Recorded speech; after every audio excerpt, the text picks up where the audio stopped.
So hello guys, आज के इस स्पेशल एपिसोड में हमारे साथ काफी स्पेशल पर्सनैलिटी हैं। आज हमारे साथ हैं Vikram Poddar sir. Vikram Poddar sir India के number one corporate stand up comedian हैं। तो आज की इस पॉडकास्ट में हम उनसे उनकी पूरी इंडस्ट्रियल नॉलेज, पूरे कॉर्पोरेट कल्चर के बारे में समझने वाले हैं। तो काफी स्पेशल पॉडकास्ट ये होने वाला है। So hello sir. हाय अभय।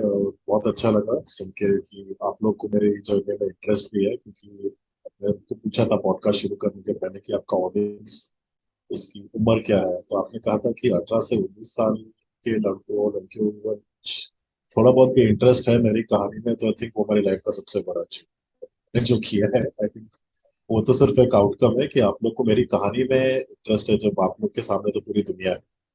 तो आई थिंक मेरे लिए सबसे ज्यादा बड़ा अचीवमेंट वही है कि आप आज मेरी कहानी सुनते हैं। Thank you very much. और मैं उम्मीद करता हूँ कि आपके जो ऑडियंस है उनको मेरी कहानी से कुछ अगर फायदा होगा, और कुछ नहीं तो चलो हंस ही देंगे, कम से कम भले ही फायदा नहीं होगा तो मेरे लिए तो काफी। तो सर हमारे ऑडियंस को अपने बारे में कुछ बताइए। अ, मतलब मैं बता सकता हूँ। यूजुअली क्या है, कोई मुझे क्वेश्चन पूछता है कि इस चीज के बारे में बताए, तो मैं ऐसा कर सकता हूँ कि नॉर्मली जिसमें कोई क्लब हाउस है और भी कोई ऐप पे जाता हूँ, जब मैं किसी से बात कर रहा हूँ तो मुझे कभी कभी ऐसे सवाल भी आते। कल भी एक क्लब हाउस रूम में मैं था। जब आपको ध्यान होगा कि 2 दिन से हम बात करने की कोशिश कर रहे हैं, लेकिन क्लब हाउस में सुबह के 6 बजे तक वहीं पे ना लोगों से बात कर रहा था। तो जब भी कोई उस रूम में आता था, मुझे कुछ पूछता था कि करियर में क्या करना चाहिए, मैं उसको खाली एक ही सवाल पूछता था कि उसका नाम अभय है। मैं खाली पूछता था पूरी सब, और मुझे कुछ जवाब मिलते थे, काफी कुछ सुनने को मिलता था। और फिर मैं एक सवाल और पूछता था, हु इज अभय। और इस बार मुझे बहुत अलग जवाब मिला और काफी कुछ इस इंसान के बारे में समझ गया। तो मैं तीसरी बार वापस से वही क्वेश्चन पूछता था, हु इज अभय। और मुझे यही लगता है कि एक तरीके से कि लाइफ में भी हम ऐसे ही अगर सवाल किसी से पूछे कि जैसे एचआर, अगर आप कह दो कि मैं कॉर्पोरेट कॉमेडी, तो शायद मेरा तो काम है इस सवाल का जवाब का मतलब मजाक उड़ाना कि tell us something about yourself. तो अभी उसमें यही होता कि यार शुरू कहाँ से करें। सबसे ज्यादा प्रॉब्लम मुझे ये होती है क्योंकि हमारे कॉलमनिस्ट, अगर मैं कह सकूँ, इस पॉडकास्ट में उन्होंने मुझे ये भी इंस्ट्रक्शन दिया है कि जवाबों को ज्यादा लंबा मत रखना, पॉइंट टू पॉइंट रखना। तो मैं ये नहीं कहूंगा कि 1983 में पैदा हुआ था, क्योंकि उसके बाद तो बहुत कुछ चीजें हुई।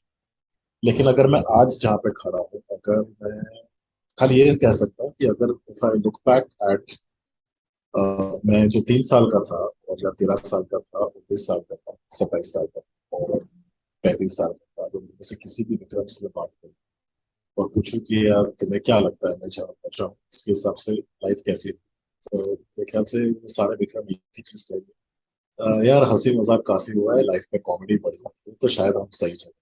तो मेरे ख्याल से मैं इतना ही कह सकता हूँ। बाकी तुम और पूछ सकते तो सर आपने इसी इंडस्ट्री को ऐसा करियर क्यों चुना अपना? क्या रीजन रहा है? हो। तो यार ये आपने जैसे पूछा था ना कि आपने अगर ये टाइप के पॉडकास्ट या से पहले किए हैं, तो मैंने जैसे टेडेक्स से अलग अलग टाइप के क्वेश्चन भी किए, इंटरव्यूज भी किए, और सब में मुझे यही सवाल पूछता है, how did you make the switch from investment banking to comedy. कि आप इन्वेस्टमेंट बैंकिंग कर रहे थे, आप कॉमेडी में कैसे आए। और मुझे हमेशा ये सवाल का कभी जवाब ना मैं कभी दे नहीं पाया, क्योंकि मुझे ऐसे एक ब्लैंक सा दिमाग हो जाता है, ये क्या पूछ रहा है ये इंसान। तो मुझे ये जवाब कैसे दूं, मुझे ये सवाल नहीं समझ में आता। तो मतलब मैं तो यही कहता हूँ कि कोई चेंज नहीं हुआ है। मैं वही कर रहा हूँ जो मैं पहले कर रहा था। जैसे अभी मैं कॉर्पोरेट कॉमेडी करता हूँ, मनी कंट्रोल, जिस India biggest online financial portal, उसमें मेरा एक कॉलम है फनी कंट्रोल, जिसमें मैं फाइनेंशियल कॉमेडी, इन्वेस्टमेंट्स के बारे में कॉमेडी। फिर अगर मैंने इन्वेस्टमेंट बैंकिंग और फाइनेंस नहीं किया होता तो मैं ये कॉमेडी का कॉलम नहीं लिख पाता। लेकिन जब मैंने एमबीए किया था तब मैंने ये नहीं सोचा था कि पहली बात तो मैं इन्वेस्टमेंट बैंकिंग, जब मैं इन्वेस्टमेंट बैंकिंग में था मैंने ये नहीं सोचा था कि हम कॉर्पोरेट कॉमेडी करें इसके बाद। तो अब जैसे चीजें करते हैं उसका क्या चीज में फायदा होता है, बाद में उसका क्या तात्पर्य होता है, तो वो आप अभी बोल ही नहीं सकते। जैसे मैं आज के दिन अभी जिस तरीके की कॉलम लिख रहा हूँ, जिस तरीके का रिसर्च करता हूँ, इसमें मैं हो सकता है आपके दिन आपको फाइनेंशियल एडवाइस भी दे सकता हूँ, हो सकता है। सर तो सर, जब आपने अपना करियर स्टार्ट किया था, अपना कॉर्पोरेट जब जर्नी स्टार्ट की थी, तो उस समय आज से 10 साल 15 साल पहले कौन मतलब कॉमेडी के लाइन में क्योंकि आज बात करें, आज के डेट में कपिल शर्मा, अनुभव बस्सी जैसे अच्छे कॉमेडियंस हैं। उस टाइम पे कौन कॉमेडी की इंडस्ट्री में काम कर रहे थे जिनसे आप इंस्पायर हुए थे? तो यार ये मैं तो यार उनसे मैं इंस्पायर तो यार किसी से नहीं हुआ था, वेरी ऑनेस्ट। क्योंकि मैंने तो यार 2011 में स्टार्ट किया था, जब पूरा English stand up comedy scene पहली बार स्टार्ट हुआ था। हम लोग पूरे इंडिया में मुश्किल से 50 कॉमेडियन थे। आज के दिन तो ऐसा है कि अंधेरी ईस्ट और वेस्ट में आपको 500 अलग अलग कॉमेडियन मिल जाए। तो तभी तो ऐसा था कि यार किसी का यूट्यूब वायरल तो बहुत दूर की बात है, किसी का यूट्यूब वीडियो भी नहीं था। हमने सब कुछ लाइव ही सीखा है जो भी देखा है। और जैसे छोटे मोटे हम शोज कर रहे थे, जिसको भी आप देख लो, मैं तो मेरे लिए कोई कॉमेडियन सेलिब्रिटी नहीं है जिसे हम कहते हैं। मेरे लिए ये सब एक फेलो कॉमेडियन है।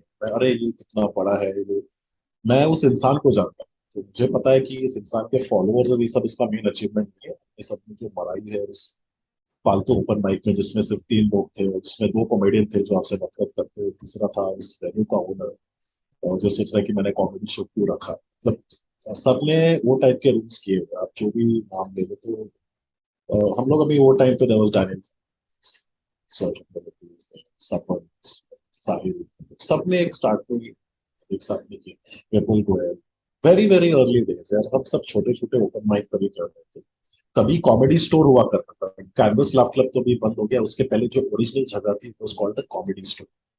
और कॉमेडी स्टोर उस वक्त इन सब कॉमेडियन से बड़ा ब्रांड था। कोई ऐसा नहीं था कि मैं तन्मय को सुनने जा रहा हूँ या खंबा को देखने जा रहा हूँ। हाँ, उनका ब्रांड ऑलरेडी एक तरीके से उनके पॉडकास्ट से बन चुका था। एआईबी का जो पॉडकास्ट होता था साउंड क्लाउड पे, it was not because of their stand up videos. आप आज भी देखो तो उनमें से किसी के कोई स्टैंड अप वीडियोस इतने सारे नहीं। तो वो टाइम पे that comedy store was a bigger brand then anybody. Comedy store में स्पॉट करने को मिल गया तो बस सब हमारे एक वैसे ही फीलिंग आती। तो मेरे लिए मतलब आई वुड से यार, तब हमने तो सब वो जो यूके और यूएस के जो कॉमेडियंस थे उनसे ही सबने ही सीखा है एक तरीके से। तो सर जब आप एज अ कॉमेडियन जो जाते हो तो आपको मतलब क्या वो चीज लगती है कॉर्पोरेट इंडस्ट्री में काफी बड़ा है, मतलब इंडिया का एक बड़ा पार्ट उसमें इन्वॉल्व है कॉर्पोरेट सेक्टर में। तो सर कॉर्पोरेट सेक्टर में कॉमेडियन की या किसी स्टैंड अप कॉमेडियन शो की क्यों एक रिक्वायरमेंट है आज के डेट में? तो उसके आपको क्या लगता है कि क्या रीजन रहे होंगे कि स्टैंड अप कॉमेडी आज के डेट में इतना ग्रो कर रहे हैं कॉर्पोरेट सेक्टर में? यार इसके लिए मतलब मैं यही कहूँगा, देखो मैंने 7 से 8 साल कॉर्पोरेट लाइफ में स्पेंड किया। और अभी जो कंपनी है बोर्ड रूम कॉमेडी, उसके सारे कॉर्पोरेट शोज करते हैं, वर्कशॉप्स करते हैं उसको अभी अराउंड 9 साल हो गए। तो मतलब मैंने एक तरीके से, अब जैसे सबसे ज्यादा शोज कहाँ पे होते हैं, कंपनी का जो ऑफ साइट होता है, एनुअल इवेंट्स होते हैं, अवार्ड्स। तो मैंने एज एन एम्प्लॉय भी 8 साल देखा है इसको, टेबल के इस पार से, और as a stand up comedian भी उस पार से भी देखा है। और लोगों ने भी मुझे उचित तरह ट्रीट किया है कि एक एचआर तो एम्प्लॉय को कैसे ट्रीट करता है ऑफ साइड पे, और एक स्टैंड अप कॉमेडियन को कैसे ट्रीट करता है। तो मुझे एक ऐसा ही है कि कॉर्पोरेट लाइफ अलग नहीं है। कॉर्पोरेट लाइफ में जो होता है इट इज रिफ्लेक्शन ऑफ हमारी जो सोसाइटी है। तो इंडियन कंपनीज में जैसा होता है वैसा ही होता है जो इंडियन समाज में होता है और देसी फैमिलीज में भी होता है। अगर आप देखेंगे कि यहाँ पे जैसे हमको बोलते हैं ना कि यहाँ पे हायरार्की को, अगर जो भी आप इसका शब्द होगा, इतना ज्यादा मानते हैं कि ये सीनियर है, ये हमसे बड़ा है। तो ये बहुत हमारे कल्चर में काफी ज्यादा है, तो वो हमारे कंपनीज में भी आ जाती है सेम चीज। और भले ही आप मल्टीनेशनल कंपनी में भी काम कर रहे होंगे तो काफी थोड़ी चीजें बदल रही है, और आप लोग की जनरेशन में काफी बदला है, चेंज से कहते हैं कि आप लोग को ये सब हैरान की साबित नहीं होता, बहुत अच्छी बात है। और ये सेम चीज ना कॉमेडी इंडस्ट्री में भी आप देखो। तो ऐसा नहीं है कि जो अनकन्वेंशनल करियर है, अगर कल्चर और सोसाइटी ऐसा है उसी को अगर आप लेके बैठ जाओगे, तो भले ही अनकन्वेंशनल लोग ऐसे ही बिहेव करते हैं। यहाँ पे भी किसी का एक वीडियो, अरे सीनियर कॉमेडियन कल से तो ओपन माइक कर रहे हैं, मतलब क्या चल रहा है मतलब। सीनियर कॉमेडियन यार वो है जिसने कम से कम 500 शो किए, जिसमें से 400 तो बहुत ही घटिया गया है। तो जैसे शेयर मार्केट में अगर हम फाइनेंस की भी बात करें तो यार वेंचर कैपिटल वगैरह जैसे लोग होते हैं ना, स्टार्टअप में पैसा डाल, 9 के तो उसके पैसे डूबते हैं, एक में उनका इतना पैसा बनता है कि बाकी 9 जो लॉस हुए उसमें उसमें। और एक सक्सेसफुल कॉमेडियन के अगर आप देखने जाओगे तो शोज ऐसे ही रहते हैं काफी शोज में। और स्टार्टिंग में ज्यादा बुरे जाते हैं कितनी बार, और बाद में काफी अच्छे जाते हैं। इस सब ने हमने ऐसे शोज किए, बहुत ही खड़ी कॉमेडी यहीं से आती है। कॉर्पोरेट तो एक तरीका है, क्योंकि मेरा एक्सपीरियंस कॉर्पोरेट से है और मैं इतने साल वहां काम किया, और मैंने फाइनेंस में काम किया, और बचपन में भी मैंने फाइनेंस बहुत घर में देखा हुआ, इसलिए मेरे से फाइनेंशियल कॉमेडी और एचआर की कॉमेडी होती है। हो सकता है अगर मैं कोई भरतनाट्यम के घर में अगर पैदा हुआ था और मेरे पूरा करियर मैंने उससे, तो शायद मैं डांस के कॉमेडी के फॉर्म के भांति करता। तो आप जहां से आए हो आप उसी को ही अपने आर्ट या कला में एक्सप्रेस करते हो। मैं कॉर्पोरेट लाइफ से आया हूं, इसलिए मैं कॉर्पोरेट कॉमेडी। आप अगर पॉडकास्टिंग कर रहे हो, आप कॉमेडी में होंगे, तो शायद आप बोलोगे कि पॉडकास्टिंग में क्या कॉमेडी होती है, क्योंकि उस चीज हम्म। का आप कर रहे हो।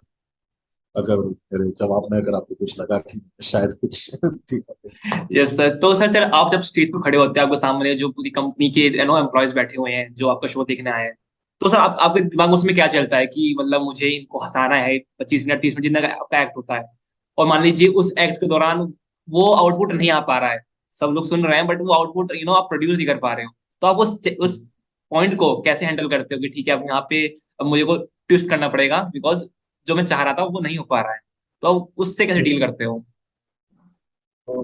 तो मैं यार कहूंगा, आपने जो कहा ना कि आपके दिमाग में क्या चल रहा है, ये मेरे ख्याल से पहले 1 2 या 3 साल करियर में दिमाग चलता होगा कि मैं सोच रहा हूँ कि क्या करना चाहिए। अभी मेरे ख्याल से मैं सोचता नहीं। जो स्टेज पे जो रन पदार्थ जाता है, भले ही वो कैंवस क्लास क्लब में जाए या कॉर्पोरेट शो में जाए या पोइट्री कर रहा हो या कुछ भी कर, और ये अगर आप भी परफॉर्म करते हो, जैसे तुम, ये एक तुम्हारी एक पर्सनालिटी है। अभी तुम इस पॉडकास्ट में जिस तरीके से बात कर रहे हो, जिस तरीके से कि तुम्हारे सामने कोई भी बैठा है, तुम्हें थोड़ा कॉन्फिडेंस है कि ये इंटरव्यू मैं ले रहा हूँ, समझ रहे हो। भले इलॉन मस्क भी तुम्हारे सामने बैठा हो, तुम इतना अपने आप को ऐसा नीचा नहीं समझोगे। तुम समझ रहे हो इस बात को, कि ये मेरी जगह है। तो अभी मैं इतना सोचता नहीं। आई डोंट थिंक मैं कॉन्शियसली नहीं सोचता। अगर आप आईटी का जो बैकग्राउंड है, जो जो भी कोडिंग करते हैं ना, कि आपने अभी इसको, उस कोड को, कॉमेडी को मैं कोड ही समझता हूँ। आपने, आप टेस्ट करते हो उसको, रिलीज एनवायरनमेंट में डालते हो, क्या चल रहा है उसको डिबगिंग करते हो। तो अभी इतनी बार हो गया कि अभी ऑटोमेटिक है। दिमाग में कुछ कुछ है, तुम देखते हो यार ये चल रहा है, ये नहीं चल रहा है, अब ये सही है या गलत, ये मुझे नहीं पता। हो सकता है कभी कभी तुम्हारे के अंदर की इनसिक्योरिटी, यार ये जोक चल नहीं रहा है या कोई ऑफेंड हो गया। पता चलता है बाद में कि यार वो तो माइक की आवाज सही नहीं थी, लोग को सुना नहीं, इसलिए लोग नहीं हंसे। ऐसा नहीं कि जोक फनी नहीं था, या हो सकता है कि जोक में उनको किसी को बुरा लग गया। कितनी बार तो वो होता ही नहीं। तो आपके दिमाग में ही आधी चीजें, आधे प्रॉब्लम। तो अभी जैसे मैंने रिसेंटली एक कॉर्पोरेट शो किया था, तो मैं लोग को पूछता था आपको क्या लगा, कि मैं प्रिपेयर करके आया हूँ या मैंने स्पॉन्टेनियसली किया, कि जो हाजिर जवाबी में। कितने लोग ने बोला ऐसा लगा आपने एकदम अच्छे से प्रिपेयर। तो मैंने बोला ये पूरा हाजिर जवाबी है शो, क्योंकि प्रिपेयर इतना बार पहले हुआ है। तो पहले की प्रेपरेशन इतनी रहती है कि आज वो हाजिर जवाबी। तो जैसे मैं कस्टमाइज, जो हमारा यूनिक है बोर्डरूम कॉमेडी का जो एक है, कि कस्टमाइज्ड टू कॉन्टेक्स्ट कंटेंट, कि अगर आपकी कंपनी भले ही मेटल पाइप्स में, तो मेटल पाइप्स में हम बात करेंगे कि आप मेटल पाइप्स में आपके क्या प्रोसेस रहते हैं, कहाँ पे मार्केट रहती है। क्योंकि एक तो इन्वेस्टमेंट बैंकिंग और कंसल्टिंग जो मेरी पहले की जिंदगी थी, उसमें ऐसा था कि आप बहुत सारी कंपनी, बहुत सारी इंडस्ट्री से आप डील करते हैं।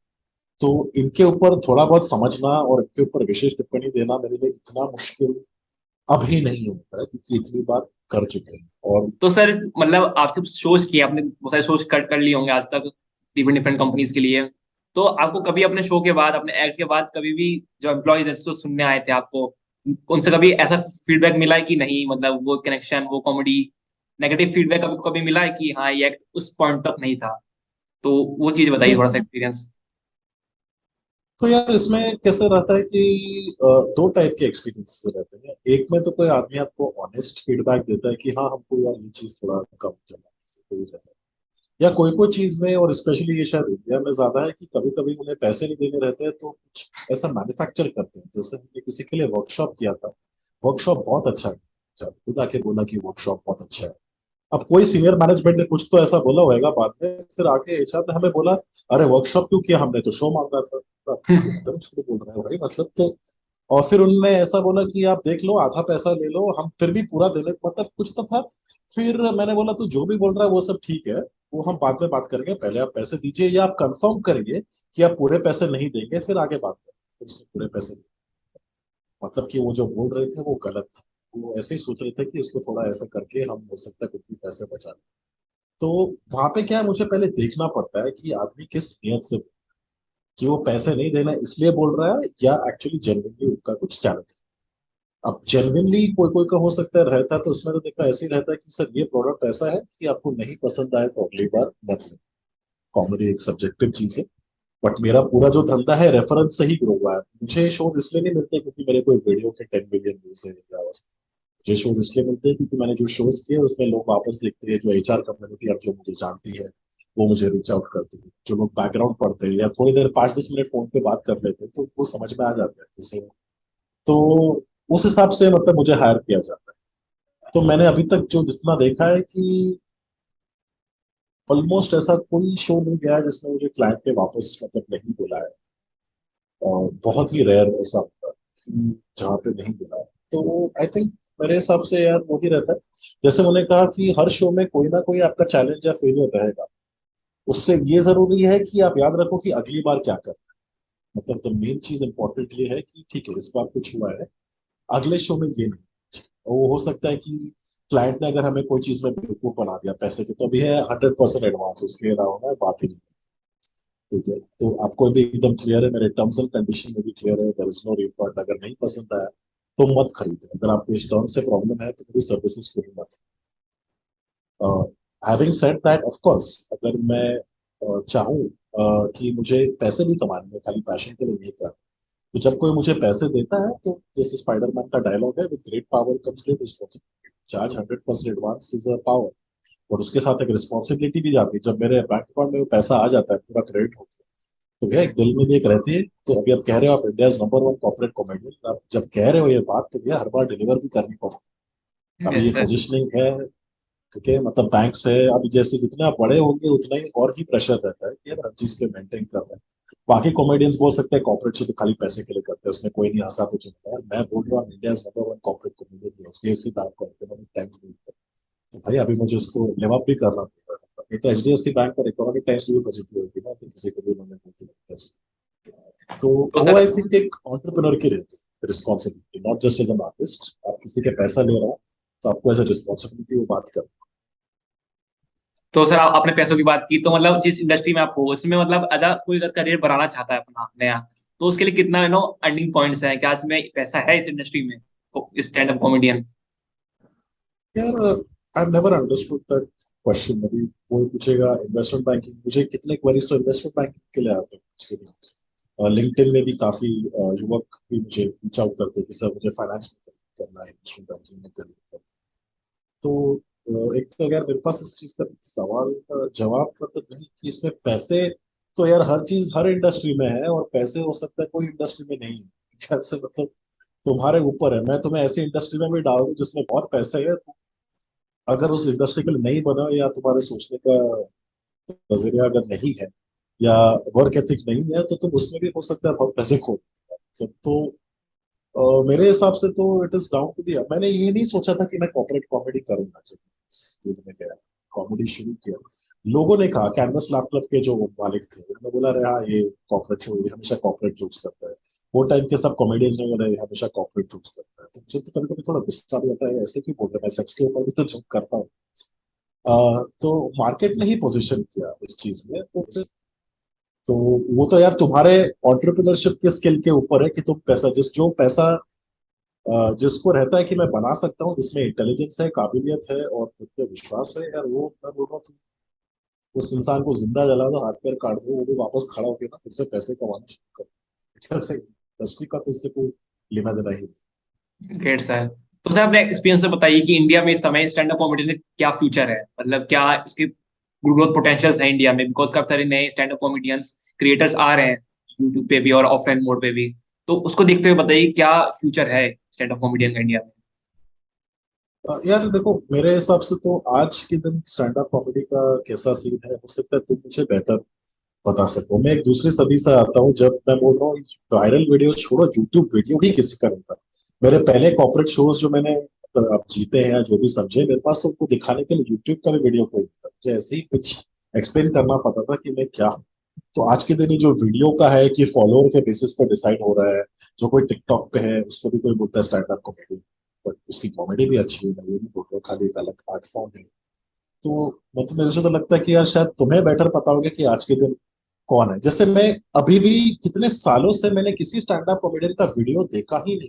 उसने अगर कुछ लिखा होगा वो मैं पढ़ लेता हूँ, क्योंकि यार काफी थोड़े बूमर इंसान है, वो भी पढ़ने की रखते हैं। तो तुम्हें शायद बेटर आइडिया होगा, लेकिन मैं इतना जरूर कह सकता हूँ अभी GPT-3 जैसे कोई नए सॉफ्टवेयर आए हैं, जिसमें लोग अभी क्वेश्चन डाल रहे हैं। कोई बोलेगा मुझे स्टैंड अप कॉमेडी की स्क्रिप्ट लिख के दो, तो अभी उसने भी स्टैंड अप कॉमेडी लिखना शुरू कर दिया है।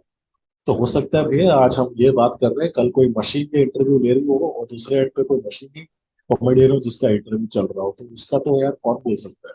कि क्या होगा, जब दुनिया का ही कुछ पता नहीं है अभी वॉर में क्या होने वाला है, इन्फ्लेशन, कोविड, पेंडेमिक, कुछ अलग मोड आ जाएंगे, क्या आ जाएंगे। तो मेरे हिसाब से कॉमेडी इंडस्ट्री में क्या होगा, ये तो यार मैं उस मैनेजर की तरह हूँ। अगर 2019 में आप किसी भी कंपनी के प्रेजेंटेशन या सीईओ के PPT, in the next 5 years we expect the industry will go this, ठीक है। उसके बाद कोविड हुआ, वो सब आप उठा के अभी उस पर हंसी आएगी ना, जिसने भी जो भी ग्रोथ प्रोजेक्शन किया होगा। और उसके बाद किसी ने वेव सेकेंड आएगा वो नहीं सोचा होगा।